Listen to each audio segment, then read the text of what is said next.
Hello guys, I am Kailash sir. आज हम अपने इस क्लास में देखेंगे कि पास्ट कंटीन्यूअस टेंस क्या होता है और इसके जितने भी पार्ट हैं, अफर्मेटिव, निगेटिव, इंट्रोगेटिव, उस सारे को हम आज सभी नियमों का डिस्कशन इस क्लास में करेंगे। पहले जान लेते हैं पास्ट कंटीन्यूअस टेंस होता क्या है। जैसे मैं बात करूं, पास्ट का मतलब होता है बीता हुआ समय। क्या होता है? बीता हुआ, एक बीता हुआ समय होता है। टेंस का मतलब ही समय होता है, ठीक है। टेंस का मतलब क्या होता है? समय। और पास्ट का मतलब बीता हुआ।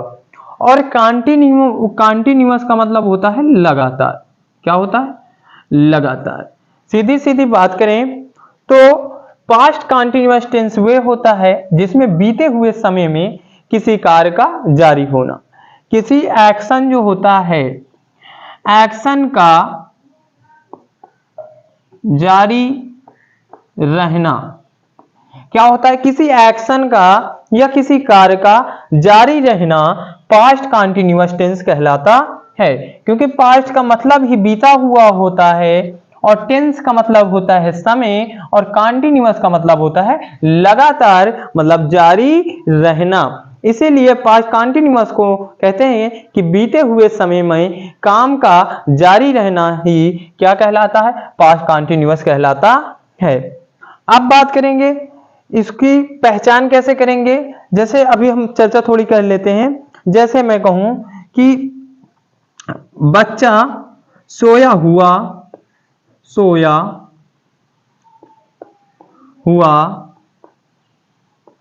था। बच्चा भी सोया हुआ था, मतलब बच्चा का जो सोया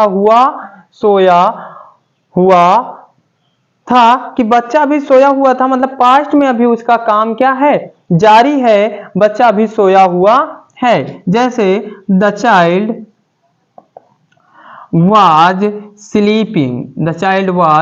स्लीपिंग, बच्चे का भी सोने का काम क्या है? जारी है कि बच्चा अभी सोया हुआ है। जैसे हम क्रिकेट खेल रहे थे, हम क्रिकेट खेल रहे थे। हम क्या कर रहे थे? हम क्रिकेट खेल रहे थे। We were playing cricket.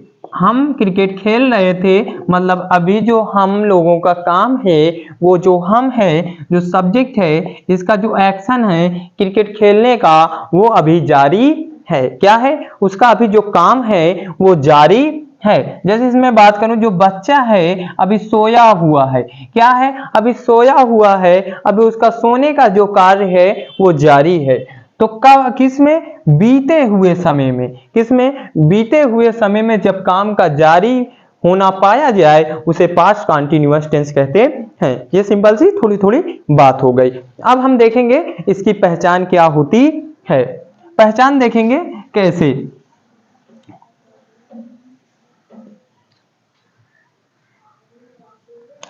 ठीक, अब देखेंगे पहचान क्या होती है।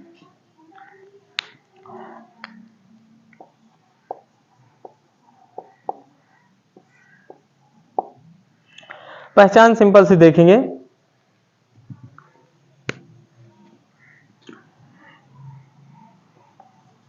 इस तरह के वाक्यों में, इस तरह के वाक्यों के क्रिया के अंत में, क्रिया के अंत में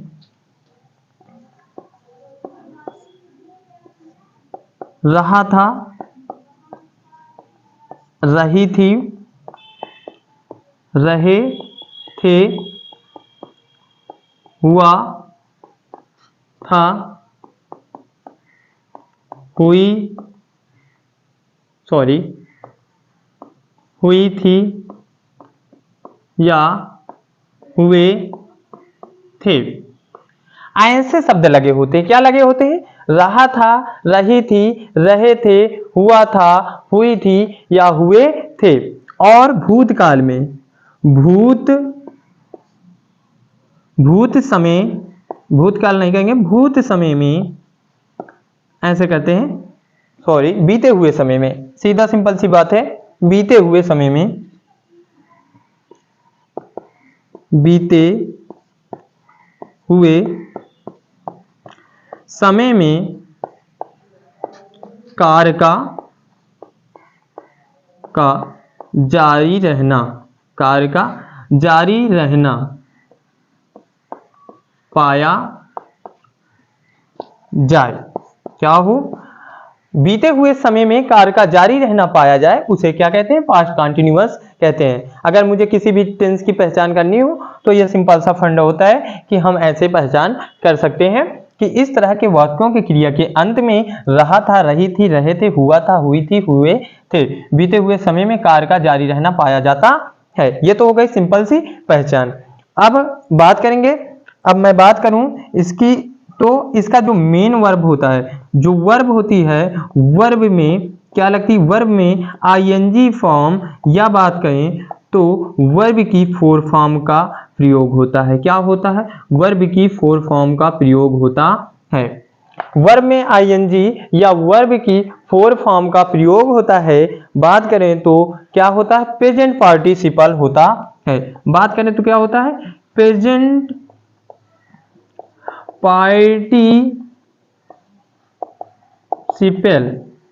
पार्टिसिपल का प्रयोग होता है, पार्टिसिपल का प्रयोग होता है।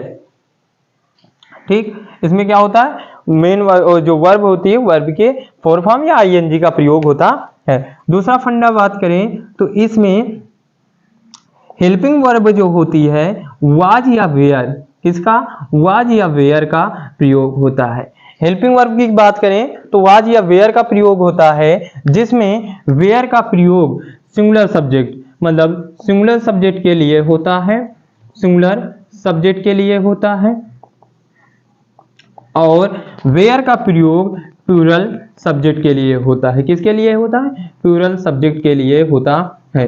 वाज का प्रयोग सिंगुलर सब्जेक्ट के लिए और वेयर का प्रयोग प्लूरल सब्जेक्ट के लिए होता है पास्ट कंटीन्यूअस में। और ये थोड़ा सा एक नोट होता है, इसको बता रहे हैं कि हमेशा ये एक नोट सा जैसा होता है कि आई के साथ हम वाज का प्रयोग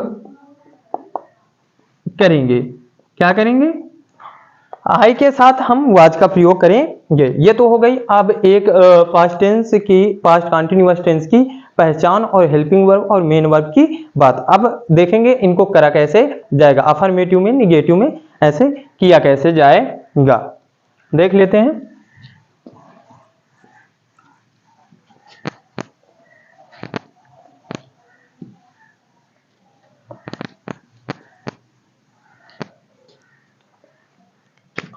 डाल देते हैं पास्ट कंटीन्यूअस टेंस। अफर्मेटिव देखते हैं पहले इसका।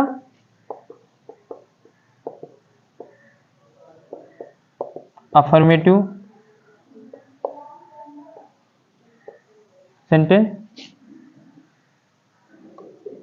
यहां पर निगेटिव देख लेंगे।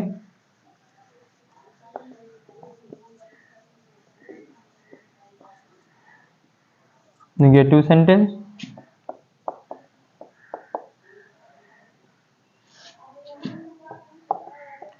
इंट्रोगेटिव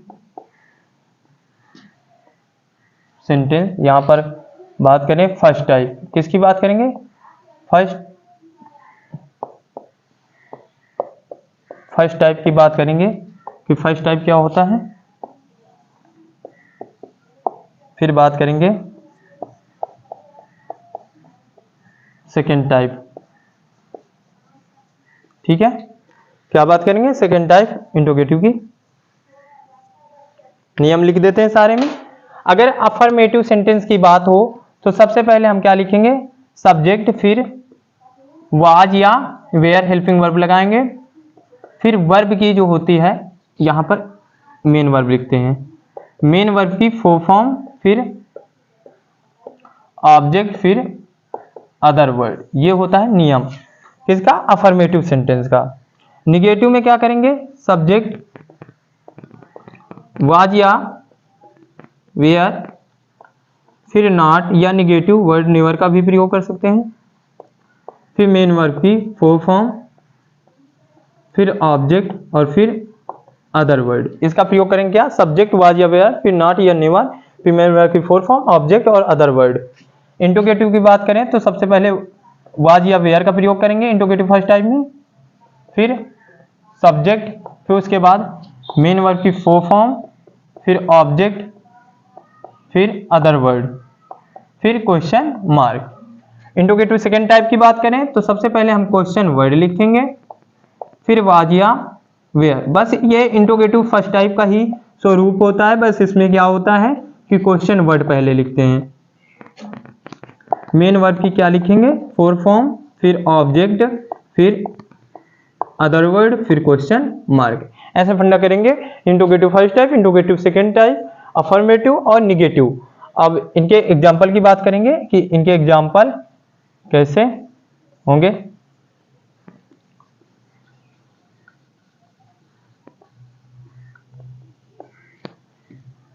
एग्जाम्पल सबके देखेंगे अच्छे से।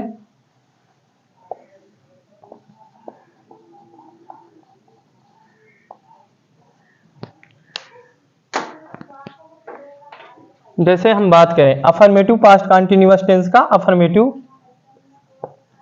सीमा कपड़े धुल रही थी। सीमा क्या कर रही थी, सीमा कपड़े धुल रही थी। अभी मैंने बताया कि जिसके अंत में, क्रिया के अंत में रही थी तो वो क्या होता है, वो पास्ट कंटीन्यूअस टेंस होता है। तो सीमा, पहले मुझे क्या लिखना है, सब्जेक्ट लिखना है सीमा, सब्जेक्ट लिखना है सीमा, फिर सीमा के अनुसार क्या लगेगा, वाज, हेल्पिंग वर्ब क्या लगेगी, वाज। और धुलना की मीनिंग होती है क्या, वाश। तो उसमें मैं क्या लगाऊंगा, आईएनजी, मतलब यहाँ पर जो होती है वो आईएनजी फॉर्म होती है, फोर फॉर्म जो है वो आईएनजी। सीमा वाज वॉशिंग, क्या धो रही है, क्लॉथ्स, क्लॉथ्स, कपड़े बहुत से होते हैं, एक कपड़े कभी नहीं जल्दी से धोए जाते, बहुत से। सीमा वाज वॉशिंग क्लॉथ्स। मैं पत्र लिख रहा था, मैं क्या लिख रहा था, मैं पत्र लिख रहा था। अभी मेरा काम जो है वो जारी है, मैं क्या कर रहा हूं, मैं पत्र लिख रहा हूं। आई वाज, मैंने बताया था कि आई के साथ वेयर नहीं लगेगा, आई के साथ वाज लगेगा। आई हो गया सब्जेक्ट, हेल्पिंग वर्ब वाज हो गई। लिखने की मीनिंग होती है राइटिंग, लिख रहा है तो आईएनजी लगाएंगे। राइटिंग, क्या लिख रहा है, अ लेटर, द लेटर नहीं होता, अ लेटर होता है। मैं पत्र लिख रहा था, I was writing a letter. ऐसे करेंगे अफर्मेटिव सेंटेंस। अब जैसे मैं बात करूं निगेटिव की, तो निगेटिव कैसे करेंगे, मैं कानपुर नहीं जा रहा था। ऐसे मैं कानपुर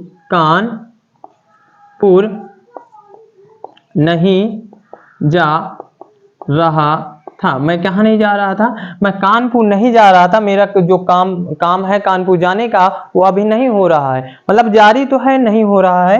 तो आई, ठीक है, आई हो गया सब्जेक्ट, फिर वाज, फिर मैं नॉट लगाऊंगा नहीं के लिए, जाना की मीनिंग होती है गो, फिर उसमें आईएनजी लगाऊंगा, गोइंग टू कानपुर। मैं कानपुर नहीं जा रहा था, मैं कहा नहीं जा रहा था, मैं कानपुर नहीं जा रहा था। माता जी नहीं सोई हुई थी, जैसे देख लेते हैं, माता जी नहीं सोई हुई थी, मतलब माता जी नहीं सोई हुई थी। वो काम क्या है, सोई हुई थी। माता जी नहीं सोई हुई थी, मतलब माता जी का अभी काम जो है सोने का नहीं जारी हुआ, माता जी नहीं सोई हुई थी।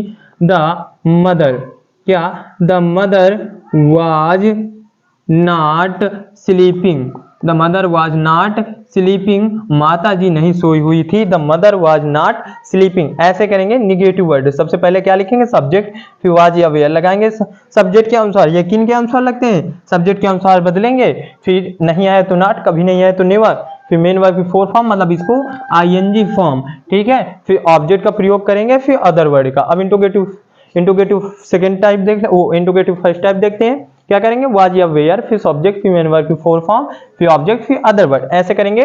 देख लेते कैसे।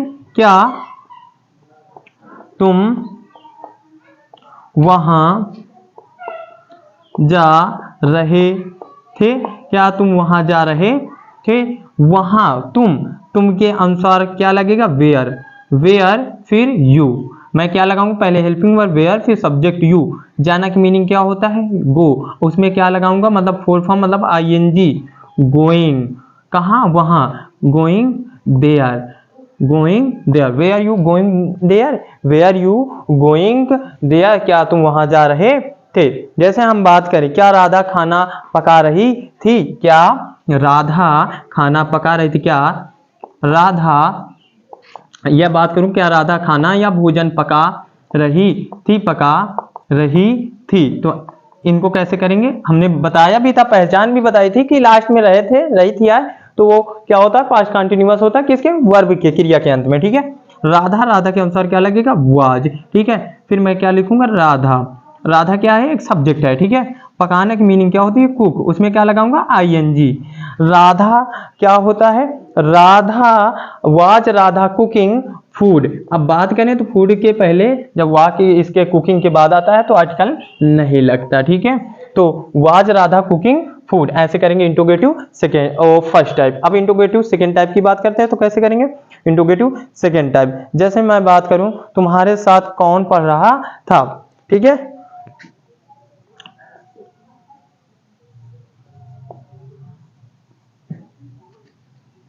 ऐसे बात करूं, तुम गीत क्यों गा रहे थे, तुम गीत क्यों गा रहे थे, ये इंट्रोगेटिव सेकेंड टाइप की बात है। फिर यूज ऑफ हूं का बात करेंगे, तुम गीत क्यों गा रहे थे, क्यों, वाई, ठीक है, वाई, और तुम के अनुसार क्या लगेगा, वेयर, ठीक है। फिर you, were, why were you, ठीक है। सिंगिंग मतलब गाना, ठीक है, उसमें क्या लगाएंगे, आईएनजी, सिंगिंग, क्या गा रहे थे, गीत, सॉन्ग, तुम गीत क्यों नहीं गा रहे थे, why were you singing song, ठीक, तुम गीत क्यों नहीं गा रहे थे, why were you singing song. बच्चे क्या कर रहे थे, बच्चे क्या कर रहे थे, क्या मतलब वाट, ठीक है, वाट माने क्या। फिर बच्चे हैं, क्या लगाएंगे, वेयर चिल्ड्रेन डूइंग, डू माने करना होता है, लेकिन उसमें क्या लगाएंगे, ING, what were children doing, बच्चे क्या कर रहे थे। इस प्रकार हम करेंगे इंट्रोगेटिव सेकेंड टाइप, ठीक। ये होते हैं present continuous, past continuous tense. इस प्रकार हम सारे नियम देखेंगे, अफर्मेटिव ऐसे, negative, interrogative first, interrogative second type. एक आता है जिसमें सब्जेक्ट नहीं होता, उसको भी चर्चा कर लेते हैं थोड़ा। जैसे जिसमें सब्जेक्ट ना आए तो उनको कैसे करेंगे इंट्रोगेटिव में, उसे हम कहते हैं यूज ऑफ हु। क्या कहते हैं, यूज ऑफ हु कहते हैं, यूज ऑफ हु। जैसे मैं बात करूं, सबसे उसका फंडा क्या होता है, हु रखेंगे, हु के बाद वाज, ठीक, फिर मेन वर्ब की फोर फॉर्म, फिर ऑब्जेक्ट, ऐसे करेंगे, ये नियम होता है। फिर इंट्रोगेटिव, ठीक है, यूज ऑफ हु इसको कहते हैं। जैसे मैं बात करूं, सड़क पर कौन पड़ा हुआ था, सड़क पर कौन पड़ा हुआ था, अभी भी वो पड़ा है, सड़क पर अभी भी पड़े हैं, सड़क पर कौन पड़ा हुआ था, कहां पर, सड़क पर। हु, ठीक है, who was lying on the road, सड़क पर कौन पड़ा हुआ था, क्या, कौन पूछा, who was lying on the road, सड़क पर कौन पड़ा हुआ था। मुझे गाली कौन दे रहा था, मुझे गाली कौन दे रहा था, मुझे गाली कौन दे रहा था, हु, ठीक है, who was abusing me, who was abusing me कहते हैं जिसमें सब्जेक्ट ना हो और सब्जेक्ट के ही विषय में पूछा जाए कौन शब्द है, तो पहले वहां पर हु और उसके बाद हेल्पिंग वर्ब, फिर मेन वर्ब, फिर फॉर फॉर्म मतलब आईएनजी, फिर ऑब्जेक्ट, फिर क्वेश्चन मार्क, ऐसे प्रयोग करते हैं। ये सारा होता है पास्ट कंटिन्यूअस टेंस। अगर आपको इसमें कोई डाउट हो तो आप हमारे जाकर कमेंट लिस्ट में हमसे पूछ सकते हैं, और अगर हमारा पढ़ाना आपको अच्छा लगता है तो हमारे चैनल को सब्सक्राइब और फॉलो करें।